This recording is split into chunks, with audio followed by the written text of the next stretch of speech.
Y creo que estamos viviendo un momento sin precedentes, que la IA está llegando a todos los rincones de nuestras redacciones, pues sí, afectando prácticamente todas nuestras formas de trabajo. Y pareciera que ya uno realmente no es como fan de nada o que le gusta algo en específico, sino que vas a donde te lleve la inteligencia artificial. Pues el gigante Google está definiendo la forma en la que consumimos, ¿no? O sea, digamos, si las búsquedas antes nos llevaban a páginas web, ahora lo que pasa es que nos está llevando, queramos o no, a una IA que nos resume un poco nuestra búsqueda. Los modelos largos de lenguaje, Large Language Models, se han vuelto tan buenos que ya es imposible ver la realidad de la ficción. Eso es una cosa que ya pasó este año, ya es tan complejo ver qué es verdad y qué es mentira. Verificado MX presenta Del dicho al hecho, un espacio de análisis y reflexión profunda, donde exploramos las motivaciones detrás de la desinformación, las herramientas para combatirla y el impacto de la IA en la comunicación y la sociedad.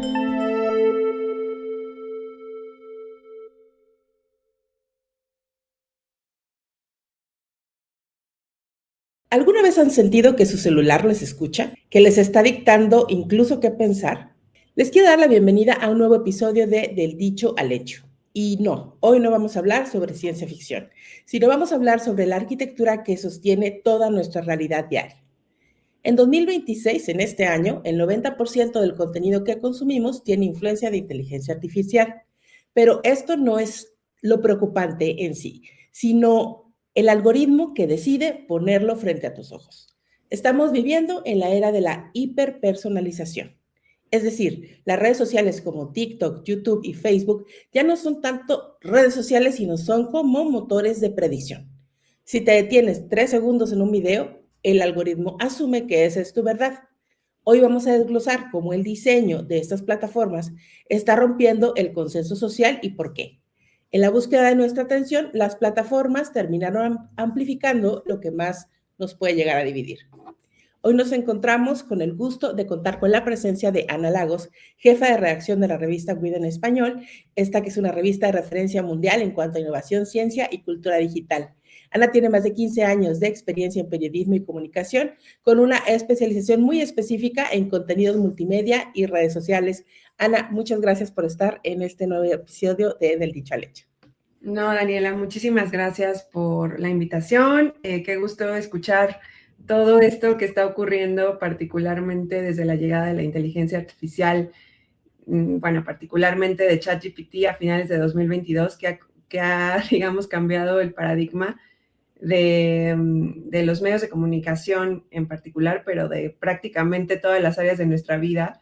Y creo que estamos viviendo un momento sin precedentes, que al mismo tiempo que nos da un montón de herramientas, pues sí ofrecen unos retos enormes que he estado siguiendo muy de cerca en Wired, el avance de la inteligencia artificial, pero particularmente en América Latina, con las particularidades que tiene nuestra región y más lo que está pasando en periodismo, ¿no? En particular, que sé que también ustedes lo siguen súper de cerca y la verdad es que la IA está llegando a todos los rincones de nuestras redacciones, pues sí, afectando prácticamente todas nuestras formas de trabajo y creo que es un buen momento para conversar sobre ello. Claro, justamente eso que decías de que está afectando de algún modo nuestro trabajo, una de las cosas que más nos preguntamos desde este lado, ¿no? Porque como consumidores a veces quizá las personas no tengan tanta claridad en eso, ¿no? Pero digamos, los medios de comunicación, las páginas que crean contenido, las cuentas incluso de redes, solían tener, bueno, pues sus seguidores, ¿no? Las personas que les seguían y les buscaban directamente porque les gustaba su contenido, porque vibraban con la misma onda y todo, pero actualmente pareciera que no son los seguidores, sino las respuestas de la inteligencia artificial las que llevan a la gente a nuestros contenidos. Es decir, ¿cómo está pasando esto? Porque pareciera que ya uno realmente no es como fan de nada o que le gusta algo en específico, sino que vas a donde te lleve la inteligencia artificial. Eso es algo que he escuchado en algunos casos. ¿Tú crees que es así? ¿Por qué pasa eso? Pareciera como que la atención está en otro lado. Yo diría que todo tiene que ver con la conveniencia. Es mucho más sencillo, es mucho más fácil buscar y que una IA te conteste la pregunta concreta, ¿no? Están ocurriendo muchas cosas, pero una de las principales es, pues, el gigante Google está definiendo la forma en la que consumimos, ¿no? O sea, digamos, si las búsquedas antes nos llevaban a páginas web, ahora lo que pasa es que nos está llevando, queramos o no, a una IA que nos resume un poco nuestra búsqueda, ¿no? Eso por una parte. Por otra, la cantidad, más bien, el consumo de lectura, digamos, antes consumíamos mucho leyendo, ahora estamos consumiendo mucho en video, ¿no? Eso es como un poco lo que está ocurriendo en los últimos años, pero particularmente en los últimos 3 años, el consumo en video ha sido muy por arriba de la media. Y, por ejemplo, TikTok es un ejemplo grandísimo de que se ha vuelto más que en una plataforma social o social media, se está convirtiendo en un auténtico buscador, ¿no? O sea, cuando ustedes, no sé si a ustedes les pasa como consumidores, pero lo que vemos es que las personas están buscando videos, ya no textos, ¿no? Y eso está cambiando, obviamente, el paradigma de las redacciones, si nos enfocamos al tema de periodismo, en que los medios de comunicación tienen la obligación, un poco, tienen, pues, la necesidad, ¿no? De que ahora, pues, se cuenten las historias en video, porque así consumimos, ¿no? Un ejemplo es que estamos aquí conversando. Claro, es básicamente como lo dices, ¿no? Hace algunos años esta interacción que estamos teniendo nosotras dos sería una entrevista con un especialista y ahora, sin embargo, es un video porque justamente algo de lo que nos contabas es que la atención y el consumo se está yendo hacia esos formatos, ¿verdad? Exactamente, y los medios de comunicación, así como ahora mismo estamos teniendo esta conversación en video, los medios de comunicación se están convirtiendo un poco a la fuerza en repositorios de creadores, es decir, los periodistas, sobre todo los que hemos escrito toda la vida en texto, ¿no? En los medios tanto digitales como impresos, tenemos la responsabilidad para que nos vean, nos escuchan y nos lean, pues, tener esta visibilidad a cámara en video, porque de otra forma el consumo de noticias en texto se está, digamos, yendo a picada y lo vemos cada vez más. El último reporte de Reuters dice que el tráfico de los sitios web va a bajar todavía casi un 50% este año, lo cual habla exactamente de que el consumo se está yendo hacia otro lado. Esa es la parte del video, pero también está la parte de que la gente que busca cualquier cosa lo busca en video, pero lo busca en los chatbots, ¿no? Que ese es como otro tema. Justamente, yo antes de pasar al tema de los chatbots, porque también es súper interesante, te decías ahora que tenemos que reconvertirnos un poco y empezar a salir a cuadro y empezar a hacer estos contenidos de video, pero no es solamente hacer contenidos de video, además tenemos súper poquito tiempo para captar la atención. Por ahí se habla mucho de esos famosos 3 segundos de video, y que se tiene la mayor posibilidad de retener al usuario si esos minutos, si esos 3 segundos son tan concluyentes. Es así, realmente tenemos solamente 3 segundos, porque yo recuerdo hace muchos años cuando estudié comunicación que me decían, tienes 10 segundos, de hecho había un texto, un libro de texto que se llamaba algo así, tienes 10 segundos, ¿no? Y ahora resulta que son 3. ¿Estamos en lo correcto? Es así, o sea, no solo es video, sino además tenemos poquitísimo tiempo. Sí, sí, o sea, 3 segundos yo diría que es una eternidad de tiempo para captar la atención y sí, es la verdad, pero hay un riesgo vinculado a esa fragmentación de la atención y a esa rapidez, ¿no? Creo que lo que más nos debería de preocupar a la sociedad en general y a los periodistas en particular es que en 3 minutos, que es lo que permite las redes sociales 3 minutos de video máximo, pues no podemos complejizar ni hacer algo muy, por ejemplo, ustedes que hacen verificación, es complejísimo que en 3 minutos puedas decir cuáles son las minucias sobre esta... La búsqueda, el contraste, contextualizar, no se puede hacer todo. O sea, imposible. Acabo de hacer un video sobre Rubén Albarrán y Spotify, ¿no? En donde explico básicamente lo que dice Spotify versus los hechos. Por supuesto que no me dio tiempo de contar como las minucias de que Daniel Ek, digamos, el CEO de Spotify, pues tiene sus propias empresas y eso no vincula a Spotify. O ciertas cositas que no se pueden explicar siempre. En 3 minutos. Por supuesto que si quieres hablar de un tema mucho más complejo como lo que recientemente pasó en Venezuela, es un conflicto geopolítico que lleva décadas, que es complejísimo, que además estamos pues bombardeados de información, mucha de ella falsa o más o menos comprobada. O sacada de contexto. Inteligencia artificial sacada de contexto. Polarizada, etc. No se sabía que los festejos no estaban ocurriendo en Venezuela, sino fuera de Venezuela. Todas esas cosas que son muy finas, digamos, se pierden en el ruido y además se mezclan con otras cosas personales. Y la verdad es que nuestra atención está siendo pues perjudicada y creo que no podemos llegar a hacer un análisis complejo, ¿no? Y creo que el texto sigue siendo un lugar, digamos, seguro, ¿no? Donde podemos depositar esa información, pero el problema es que sin lectores es sumamente complicado.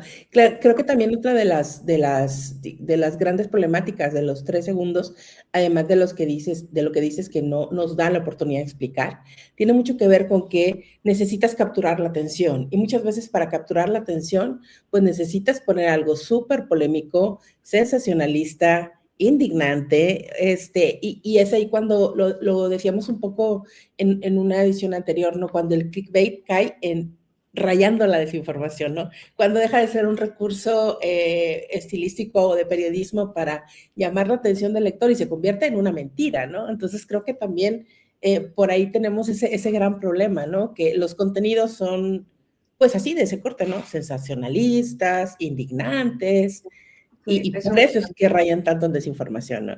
Totalmente. Hay un estudio que justo estaba leyendo por el tema de Venezuela, sobre el algoritmo, ¿no? O sea, que muchos culpaban al algoritmo de que nos ha polarizado más como sociedad. Y lo que dice, hay más de una investigación, pero lo que dice esta investigación es que más bien nuestra atención se va a lo más escandaloso, ¿no? Y entonces, digamos, la dinámica de las redes, que sí, obviamente el algoritmo pues nos provoca adicción y estamos como muy pendientes de las noticias como más sensacionalistas o que están vinculadas a algo que ya creíamos previamente. Además, nuestra forma de ser, o sea, nuestra naturaleza, nuestra forma de entender el mundo es bastante dicotómica, ¿no? Entonces, o sea, estamos siempre, nos enganchamos mucho más a estos contenidos que, como bien dices, suelen ser más polémicos y más que ser un hook para atraer atención, se vuelve desinformación. Sí, totalmente de acuerdo.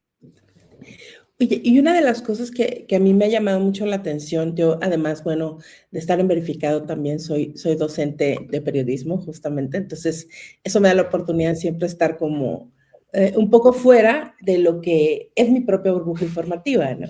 Porque al final del día, pues yo tengo ciertos consumos que se han ido generando y gestando a lo largo de mi vida digital, que tengo una vida digital pues mucho más grande que muchas otras personas, y justamente me ha permitido esto, ¿no? Y una de las cosas que más me ha sorprendido es que realmente las personas no son conscientes de que están en una burbuja. Creo que nos quedamos con la idea de que el Internet nos abre una ventana al universo. También pasa que pensamos que la inteligencia artificial nos llena de posibilidades, pero pareciera, o más bien, eso es lo que quisiera que nos contaras, realmente nos cierra, ¿no? O sea, porque al final del día, la inteligencia artificial, que está ya también aplicada a todo esto, pues nos recomienda, predice nuestras intenciones y a veces, pues, nos decían en otra edición, pues está diseñada para darte la razón, ¿no? O sea, la inteligencia artificial quiere quedar bien contigo a como de lugar, ¿no? Entonces creo que también el algoritmo nos va creando como estas burbujas, ¿no? Estos nichos, ¿cómo funciona la burbuja informativa y qué tanto la ha afectado, la ha inflado la inteligencia artificial? Yo creo que esta burbuja informativa va a continuar. O sea, por ejemplo, ahora que hablabas de que das clases, te das cuenta también que es un asunto generacional, ¿no? O sea, que la generación millennial no llega a los contenidos de la generación Z y menos a los de alfa y la X, ¿no? O sea, como que cada quien estamos como en nuestro propio rollo. Cuando llegas a una conversación, digamos, en presencial, te das cuenta que cada quien tiene una forma distinta de abordar la realidad, ¿no? Estamos como, sí, efectivamente, en burbujas, en lo que llaman cámaras de eco, que responden a nuestros intereses y que además muchas veces ya no están vinculados ni con la agenda noticiosa, ¿no? Eso he visto que ha pasado en los últimos años, un desinterés cada vez mayor por las noticias, por la agenda política. Creo que nos estamos de alguna manera desvinculando de la política y si entramos a la política, nuestras opiniones suelen ser cada vez más y más radicales, ¿no? Polarizadas totalmente, ¿no? Polarizadas, ¿no? Y siempre hay es muy complejo. Y creo que la solución es de alguna manera regresar a vernos las caras y a conversar, ¿no? A tener esa apertura de escucharnos. Porque creo que lo que pasa un poco es que por esta velocidad a la que vamos, somos incapaces de tener como esta dialéctica que nos ayuda muchísimo a abrir nuestra percepción y creo que las universidades, las escuelas, tienen todavía ese lugar, ¿no? Sagrado en el que podemos seguir conversando, intercambiando y salir de nuestras burbujas también generacionales y abrirnos un poco a lo que está pasando. Y creo que es fundamental, ¿no? Regresar a conversar en las redes y a conversar fuera de ellas también. Sí, porque pareciera que luego lo que sucede en las redes no nos permite en fuera de las redes como tener la habilidad para discrepar. Creo que ahorita discrepar es una habilidad. Es como no estoy de acuerdo contigo y podemos hablar, pero no necesariamente sucede. Lo que pasa es que discrepas y es como no te quiero volver a ver o te bloqueo, como si pudieras bloquear a la persona también en la vida real, ¿no? Y a veces se trata de tu compañera de trabajo, de tu alumno, de tu maestra, de tu jefe, y no puedes ir por ahí simplemente dejando en visto a la gente en presencial, ¿no?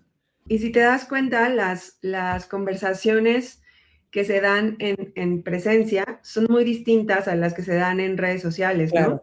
Hay un libro que ahora estoy leyendo muy famoso que se llama La generación ansiosa y justo hablaba de que muchas personas de la generación Z pues crecieron ya con redes sociales, intercambiando o teniendo vida en sociedad a través de videos en diferido, ¿no? Y lo que dice el psicólogo es que estamos diseñados para responder a las señales del otro, ¿no? A responder en vivo, pues, o sea, estamos pensando así.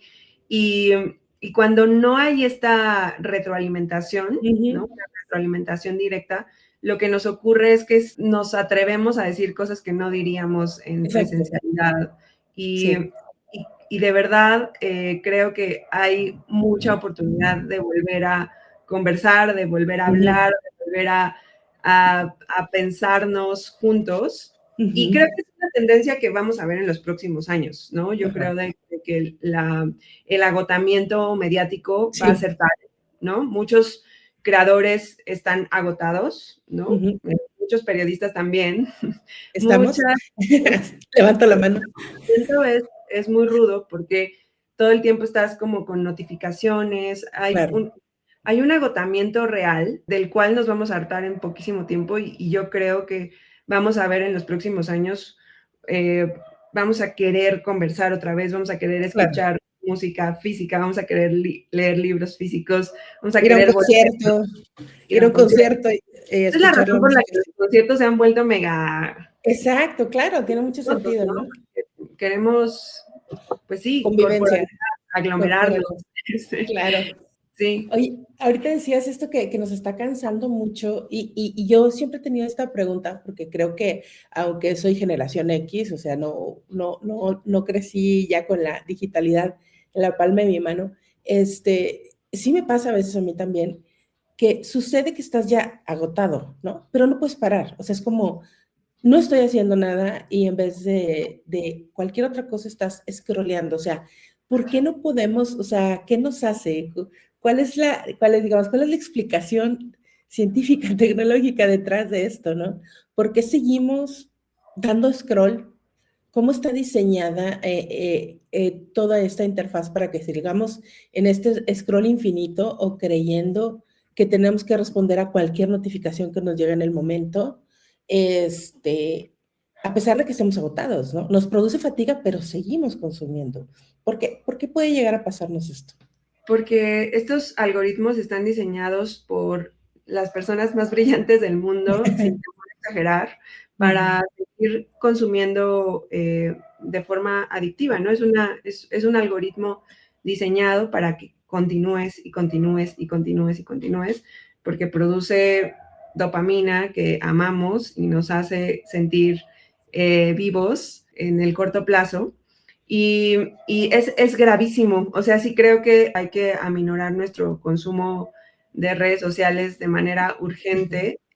Ay, no sé, estoy muy obsesionada con este libro de la generación ansiosa porque de verdad creo que todos estamos ahí, ¿no? En un problemas de salud mental muy rudos que se han vuelto problemas de salud pública importantísimos. Uno de ellos, por supuesto, es la ansiedad, el otro es depresión, pero hay otro que me preocupa particularmente, que es el tema de la soledad, ¿no? O sea, hay una sensación de que estás socializando y de que estás teniendo relaciones en virtual que no son significativas, ¿no? Que además, como bien decías hace rato, Daniela, el problema con esto es que no te puedes comprometer, ¿no?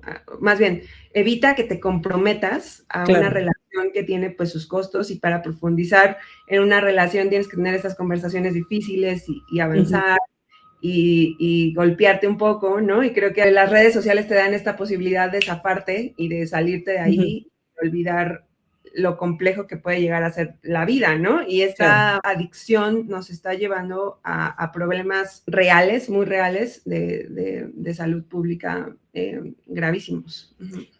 Claro, creo que también un poco lo que pasa es que ganamos en habilidades sociales digitales, pero perdimos en habilidades sociales presenciales. Es decir, las personas de ciertas generaciones tienen muchos problemas para comunicarse. Se hacen muchas bromas y todo, pero pues hay gente que no puede hacer una llamada telefónica porque le provoca mucha ansiedad. Y creo que lo mencionabas en momentos anteriores, que tiene que ver con eso de que nos acostumbramos a consumir en inmediato, pero a interactuar en diferido. Exacto. Es como va pasando, tiene tiempo para contestarme, pero incluso esos lenguajes también como que se malinterpretan, ¿no? No me contestó, o me contestó esto, o no me contestó esto, o sea, hay códigos en las esperas, en las pausas, en todo, ¿no? Y creo que eso realmente, como lo comentabas, pues sí genera mucha confusión y genera mucho desgaste mental y emocional, ¿no? No, el tema de la socialización, particularmente en ciertas generaciones, es un problemón, ¿no? O sea, lo que estamos viendo con los incels, esta incapacidad de acercarte al otro, particularmente si es del sexo opuesto, particularmente los hombres, ¿no? Hay que decirlo, nos está llevando, sí, o sea, a una incapacidad de socializar de las formas más básicas posibles, ¿no? Exacto, de atender una llamada, de tener una conversación en donde se pueda generar esta dialéctica que nos ayude a aprender o a entender el punto de vista del otro. Es decir, las redes sociales no son inocuas, se ha visto cada vez hay más restricciones de su uso, sobre todo en niños y adolescentes, pero el brain rot, si quieres ya tocamos ese Sí, tema sí, pronto, por favor. pero hay un consumo de las generaciones alfa y zeta de contenido basura sin ninguna línea narrativa, totalmente desordenados, muchos de ellos generados con inteligencia artificial, hace que los niños tengan esta adicción, que sí es una adicción muy pesada, al consumo de estos contenidos y que al mismo tiempo, y creo que ese es un tema, pero el otro tema es que no podemos tener a niños que se vinculen con los otros, ¿no? Pero también pasa con los padres, ¿no? O con los propios maestros, adultos que también tú ves que hay adicción, ¿no? Al WhatsApp, Claro, quizá no sea al brain rot italiano, pero sí al pero sí WhatsApp hay. o a Facebook, ¿no? O sea, sí hay una adicción en prácticamente todas las edades. Distintas, ¿no? Tiene mucho que ver con el consumo, los contextos, pero hay mercado, ahora sí que creo que es algo que es importante señalar, ¿no? El algoritmo tiene hay para todos, pues, o sea, a todos nos puede pasar con distintos tipos de contenido, ¿no? O sea, los adolescentes, y en particular esta parte me interesa porque creo que lo que sucede es que los que se está consumiendo ya ni siquiera tiene sentido, ¿no? Y simplemente es entrar a otro mundo, ¿no?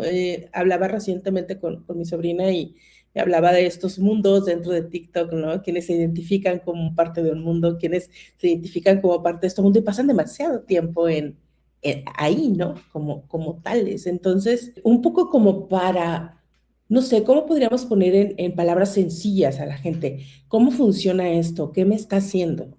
No se trata de hablar ni de escandalizar, sino de entenderlo de manera muy sencilla, ¿no? Yo creo que, por ejemplo, cuando somos más pequeños entendemos de maneras muy simples como que esto me hace daño, esto pica, esto está caliente, esto está frío. ¿Cómo podemos entender de una manera sencilla cómo funciona el algoritmo y qué nos hace, ¿no? Como para ver cómo lo podemos frenar. A mí me encanta esta analogía que acabas de hacer, Daniela, de que hemos diseñado un montón de protecciones para la vida, digamos, física, ¿no? Física.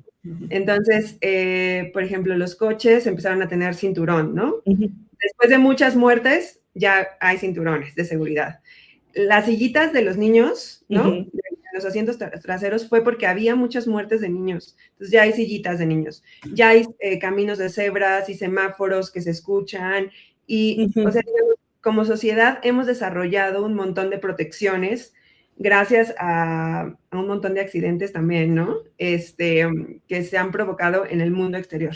Ahora, esto es relativamente nuevo. Necesitamos crear estos cinturones de seguridad, estas sillitas, estos caminos de cebra, estos semáforos que se escuchan en el mundo digital. Todavía no sabemos bien cómo. Lo primero que ocurre por lo regular en las tecnologías es la prohibición, Claro. pero no necesariamente, ¿no? Si hay un consumo consciente y medido de estos contenidos, puede haber ciertas reglas, ¿no? Para proteger a nuestras mentes y a nuestros problemas de soledad, de depresión, de ansiedad, Claro. de salud mental gravísimos. Uh-huh.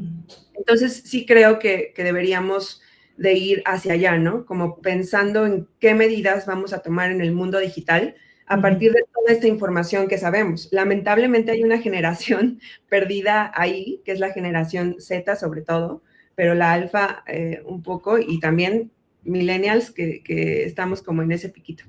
Ahora, sobre el contenido de Brain Rot, digamos, más allá de ser contenido basura, fragmentado, sin sentido, que eso lo hemos tenido, digamos, prácticamente todas las generaciones, siempre ha existido. El gran problema de ahora, y seguramente ustedes lo han tocado, han verificado, es que las mentes se empiezan a acostumbrar a que este contenido falso se convierte en contenido, más bien que la mente crea que sea contenido real o genuino, ¿no? Sí. Digamos, entre más exposición a este tipo de contenido, más fácil se puede ser que te manipulen, ¿no? Y que lo creas, definitivamente. Lo que decíamos nosotros es que te baja las defensas, decíamos. Te baja las defensas de algún modo. Te bajan las defensas, sí, muy bien visto. Es como una especie de exposición a estos contenidos que tu mente empieza a decir, pues, ok, puede ser real, pero además, eso es una parte, y otra parte es que los modelos largos de lenguaje, large language models, se han vuelto tan buenos que ya es imposible ver la realidad de la ficción. Eso es una cosa que ya pasó este año, ya es tan complejo ver qué es verdad y qué es mentira, que estamos expuestos yo sí creo que es un riesgo y es un arma, puede usar desde muchísimos lugares. Por ejemplo, yéndome a la agenda, lo que está pasando ahora con Telcel, ¿no? Y esta filtración de datos de nuestros grupos. Y que la verificación de muchos de esos, por ejemplo, de esos números o de cuentas bancarias incluso, se hace con reconocimiento facial, ¿no? Hacer una cara de cualquier persona, de un personaje de Stranger Things o de quien es muy fácil. Es de las cosas más increíblemente sencillo, claro. Entonces, el tema de seguridad ya no lo llamaremos ciberseguridad, sino de seguridad. En estas plataformas, en nuestras cuentas bancarias, en nuestros números de teléfono, todos nuestros datos personales. Si ustedes toman, ¿no? O sea, nuestra cara, pueden aplicarla fácilmente en otro contexto, bajo otra, haciendo un sitio web que ahora es facilísimo, ¿no? Se hace en 3 segundos. Wow, o sea, el momento que estamos atravesando, a mí me apasiona mucho el cisma que está provocando esta tecnología y que nos agarra desarmados, particularmente a países como el nuestro, donde no hay técnicos suficientemente capacitados para una tecnología de este alcance, ¿no? O sea, creo que sí vamos a ver cómo todo se va a empezar a reacomodar, pero ese reacomodo sí da bastante angustia, ¿no? Sobre todo por eso, ¿no? Porque no hay perfiles técnicos capacitados que puedan asumir un riesgo de esa magnitud y todavía no hemos conseguido nuestros cinturones de seguridad y nuestras sillitas para evitar que eso pase en el mundo virtual, ¿no? Que obviamente eso va a ser más complejo conforme avance más y más esta tecnología. Claro, y mientras tanto, pues tenemos que tomar el control, es decir, tenemos que volver a, lo decías hace un momento, ¿no? Regresar a lo humano como respuesta a este caos algorítmico, y las tendencias ya lo dicen, ¿no? Todo el tema del digital detox, ¿qué podemos emplear mientras tanto, ¿no? Recuerdo que cuando yo era niña, obviamente no teníamos sillitas para bebé, pero era norma o regla que los niños no iban al frente con los papás, ¿no? Tenían que ir atrás, ¿no? Y este gran estira y afloja de las pobres madres de generación X de siéntate, no brinques, no había cinturones de seguridad en los asientos de los tripulantes realmente, y si los había, jamás se usaban, pero sí era esta cuestión de, bueno, estate quieto, ¿no? O me voy a ir atrás con el niño o la niña para que se vaya sentado, ¿no? Era como más o menos algunas personas remotamente conscientes de la problemática trataban de regularlo, ¿no?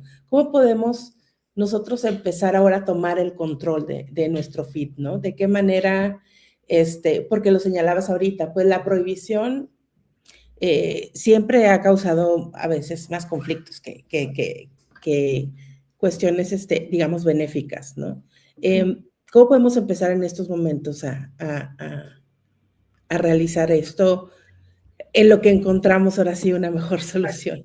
Sí, yo creo que estamos justo ahora viendo qué hacer, ¿no? O sea, creo que es un gran momento como sociedad para, ya que vimos los efectos, ¿no? O sea, si hacemos un poco de memoria, creo que la historia a mí me hace mucho bien, ¿no? Como ponernos en contexto de qué pasaba en el 2010, ¿no?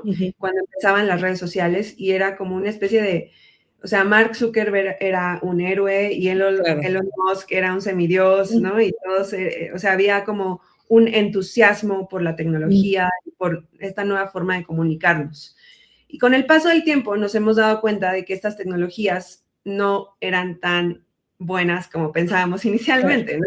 Porque precisamente no conocíamos sus alcances, nunca nos habíamos comunicado así, nunca habíamos tenido tanta exposición a este tipo de interacción, no sabíamos la potencia, digamos, que tenían estas herramientas. Entonces, lo que se está haciendo actualmente, varios gobiernos, empezando por Australia, pero varios de la Unión Europea, etcétera, es evitar que los adolescentes usen redes sociales, así de tal cual. Sí es grave. Tienen problemas de depresión. Nunca se había visto depresión en edades como que las personas históricamente han dicho que son los mejores años de su vida. Bueno, ahora son los años donde las personas se deprimen más. Yo creo que por ahora, dado que las redes sociales es un poco como la comida, ¿no? Yo creo, lo comparo un poco más por ahí. O sea, como definitivamente hay una parte muy interesante y muy apetitosa y muy relevante de consumir Internet o estar en Internet. O sea, creo que también tiene sus ventajas enormes, de las cuales a veces se nos olvida, ¿no? Pero hay unas ventajas brutales, enormes, que nos ha cambiado la vida. Pero sí hay que limitar nuestro consumo de redes sociales. Hay que buscar, por ejemplo, en el caso de la información, particularmente volviendo al tema, sí hay que empezar a buscar nuestras fuentes de información, pues, de gente profesional, ¿no? No solo en el periodismo, sino en prácticamente todos los aspectos de nuestra vida, ¿no? Que entendamos que, por ejemplo, todo el creator economy o todo este boom de influencers, pues están dirigidos sobre todo por un fin económico, ¿no? Y que no puedes confiar en ellos. Tendrías que confiar en profesionales de la nutrición, de la medicina, del periodismo, ¿no? Gente que haya sido entrenada, no solo, digamos, técnica, sino éticamente en la forma en la que nos educaron, ¿no? De ser, no sé, en el caso de los periodistas, ¿no? De ser como muy conscientes de que eres parte, de que la información es importante y hay que cuidarla y hay que ser... Lo mismo los médicos, ¿no? O sea, siento que sí deberíamos de hacer nuestro set de herramientas y de confiar, que sean personas, pues sí, o sea, capacitadas, ¿no? Sí. Y bueno, creo que hay un montón más de cosas que hacer, pero por lo regular no queda en manos del individuo, eso sí hay que decirlo también, ¿no? Hay muchas cosas que son mucho más complejas, como el caso de la ciberseguridad, ¿no? O sea, es un asunto mucho más estructural, ¿no? Que tiene que ver con las políticas públicas, que está más, es una cosa mucho más amplia y compleja de lo que un individuo podría lograr desde su lugar. Entonces, creo que sí, por ejemplo, en el caso de la inteligencia artificial hay que diseñar un marco ético que pues cubra el tema del desempleo, pero el tema de los derechos de autor, pero el tema de... Sí, el tema laboral, o sea, el tema de la docencia. Hemos explorado varios de estos temas aquí, incluso hablamos del tema de cuando la IA se toma como terapeuta. Y justamente hay una gran cantidad de cosas. Y como dices, muchas escapan de las manos del individuo, pero creo que también el tema de la educación, ¿no? De educación para los medios, todo lo que tiene que ver con alfabetización mediática es algo que podríamos ir consumiendo, y justamente eso quería ir contigo, ¿no? Si nos pudieras, o si conoces, ahorita nos recomendabas este libro en específico, pero ¿hay alguna otra lectura, serie, documental, juego que creas que nos puedes recomendar un poco para que tengamos todo el contexto del problema y que vayamos diseñando nuestro propio cinturón de seguridad en lo que algo más pasa hacia afuera? Es una gran pregunta y viene en un momento muy importante, porque voy a hacer un club de lectura justo para esto. Entonces, les recomiendo por ahora Generosa, y hay el Atlas de la Inteligencia Artificial de Kay Crawford. Este libro particularmente me gusta demasiado porque explica exactamente por qué la IA no es inteligente ni artificial, está basado en recursos naturales, en trabajo, particularmente en el sur global. Se explica así con peras y manzanas cómo funciona la inteligencia artificial. Y luego los nuevos, ¿no? O sea, lo que está pasando con el drama OpenAI, Sí. Google, Ujú. es una cosa espectacular sobre la lucha entre Demis Hassabis y Sam Altman, que son como los CEOs de estas dos grandes empresas. Y por supuesto lo que está pasando en China, que es otro boleto y otra historia espectacular, que le está ganando el mandado, ¿cómo se dice? Le está Sí, haciendo el mandado a Estados Unidos, o cómo se dice esa sí, sí, expresión. sí. Sí, sí, sí, le Eh, está ganando todo el mandado a Estados Unidos, lo que está pasando en China, sí, definitivamente. sí, sí, es espectacular lo que está haciendo China y cómo su filosofía está cambiando el paradigma de esta tecnología. Entonces, creo que hay que leer mucho no ficción, los últimos ensayos, Va. reportajes de investigación sobre lo que ocurrió, lo que está ocurriendo en los últimos, porque además esto es una cosa que lleva muy poquito tiempo, ¿no? Estamos hablando Sí. de finales de 2022 Ujú. a ahora ha dado unos saltos cuánticos. Hablaba con el head de comunicación de Google y me decía que lo que le parecía más interesante es ver cómo Silicon Valley se iba a ir a nuestra realidad, ¿no? Esta velocidad a la que iba Sí. Silicon Valley está llegando a nuestro Ajá. mundo, A a nuestro nuestra, móvil, a nuestro teléfono móvil, sí. a nuestra forma de consumir, etcétera. Ujú. Creo que al mismo tiempo hay que leer ciencia ficción, ¿no? Porque creo que es una buena forma, sobre todo la ciencia ficción dura, ¿no? Que son libros que están fantaseando, pero con base científica en lo Base que científica. puede ocurrir en los próximos años. Y un ejemplo muy relevante de lo que va a ocurrir en los próximos años es lo que está pasando con Elon Musk, ¿no? Y con Nvidia, que ya no solo estamos hablando de chatbots, ¿no? Ujú. O de estos fakes multimodales, ¿no? En audio, video y tal. Sino que lo que está ocurriendo y lo que va a ocurrir en los próximos años es que vamos a ver en la realidad, en el mundo material, cómo la inteligencia artificial actúa, ¿no? Por ejemplo, si se dan cuenta, Elon Musk ha preparado todo un arsenal, ¿no? De centros de datos, ¿no? La Sí. parte energética, pero también la parte de la inteligencia, que es Grok, Ujú. pero además su electromovilidad, que es Tesla, ¿no? Con la parte de energía. La idea es que, bueno, y Optimus, ¿no? Sus robots, Obviamente. los humanoides, el típico robot blanco, que en el caso de Elon Musk es gris, me parece. Bueno, la cosa es que se está integrando, ¿no? En un gran, ¿cómo decirlo? En un gran nuevo paradigma, la inteligencia artificial que ya no solo es el cerebro, sino que son energía y manos que van a estar, o al Que se menos va a mover, ¿no? Que lo vamos a ver en el mundo real. ya están integrándose a las Claro. fábricas, ya se ve en China, ¿no?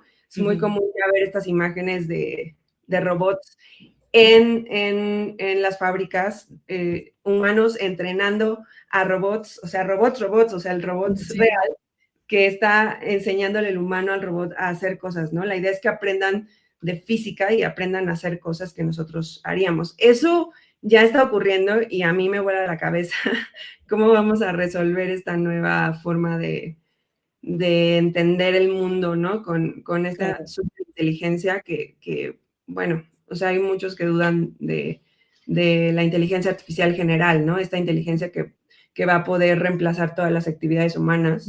Ujú. Yo creo que ya la estamos viendo, al Ujú. menos un poco, sí, ¿no? Como los esbozos.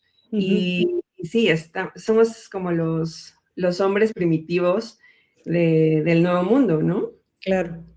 No, qué increíble. Creo que hay muchísimo, muchísimo material, muchísima tela donde cortar con estos temas. Esperamos que en próximas ocasiones podamos volvernos a sentar a platicar de este y otros temas.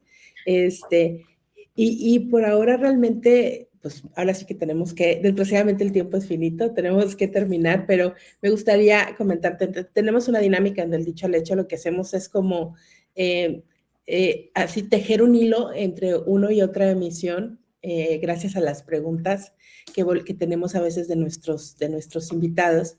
Y bueno, la próxima edición vamos a platicar con, José de Racismo MX. Vamos a platicar sobre los sesgos algorítmicos y la discriminación tecnológica. el que tiene todo este background del tema de realmente cómo se configura el tema del racismo, cómo se ve el racismo, porque no queremos reconocerlo como latinos, como mexicanos que somos, que caemos en este tipo de comportamientos, y creo que es necesario tener esa discusión, y cómo la inteligencia artificial, digamos, reproduce este tipo de sesgos, ¿no? Entonces, nos gustaría pedirte si nos ayudas con una pregunta, algo que quieras saber, algún tema que te gustaría que tratáramos con José Hilar de Racismo MX sobre este tema en particular. Uy, qué invitadazo, me encanta. Yo seguí su trabajo cuando lo invitaron en Ashoka, admiro mucho lo que hace. A mí me gustaría preguntarle, bueno, efectivamente hay sesgos, la inteligencia artificial la crearon hombres blancos del norte global, claro. Pero hay iniciativas, por ejemplo, como la TamGPT, que he seguido muy de cerca, que es una iniciativa de una inteligencia artificial para América Latina. Wow. Y a mí me gustaría preguntarle qué opina de estos sistemas, ¿no? Que buscan, pues, entrenar a estos modelos, pues, con la información regional y ver de qué manera podemos, ¿cómo decirlo? Pues, reducir este tema de racismo que está vinculado mucho a estos modelos. A mí me encantaría preguntar eso. Ok, bueno, perfecto. Pues vamos a llevar tu pregunta a nuestra siguiente edición. Ana, no nos queda más que agradecerte este tiempo. Vamos a estar bien pendientes ahí de los proyectos nuevos. Si quieres comentarnos sobre este club de lectura, ¿dónde pueden encontrarte en redes? A quienes tengan curiosidad de sumarse a esto, yo me voy a anotar primera. Entonces, si nos quieres, ya para terminar, contar un poquito dónde pueden encontrarte para saber de este tema y de otros tantos que tratas ahí en tus textos. Bueno, ahora yo trabajo como jefa de redacción de Wired en español. Me pueden encontrar como @soyanalagos, Ana con doble N, y bueno, muy feliz de estar aquí contigo, Daniela, conversando. Se me fue el tiempo súper rápido. Siento que divagamos mucho, pero estuvo muy interesante. No, yo creo que hay mucho de esto que puede interesar a muchas personas, porque muchas y de distintas generaciones manejamos estas dudas. Muchísimas gracias, Ana. Bueno, para concluir esta conversación, creo que vamos a tener ahora en cuenta que el algoritmo, pues, no es una entidad mística, es un código. Está escrito para generar ganancias a través de tu tiempo. Recuperar la verdad empieza por recuperar nuestra atención. Gracias por acompañarnos hoy, y la próxima vez que veas algo que te indigne demasiado, recuerda que quizá es solo el algoritmo tratando de hacer que no bloquees tu pantalla. Y recuerda que del dicho al hecho hay mucho por verificar. Hasta la próxima. Este podcast fue realizado con el apoyo de la Unión Europea a través del programa Promover la Información Confiable y Luchar contra la Desinformación en América Latina.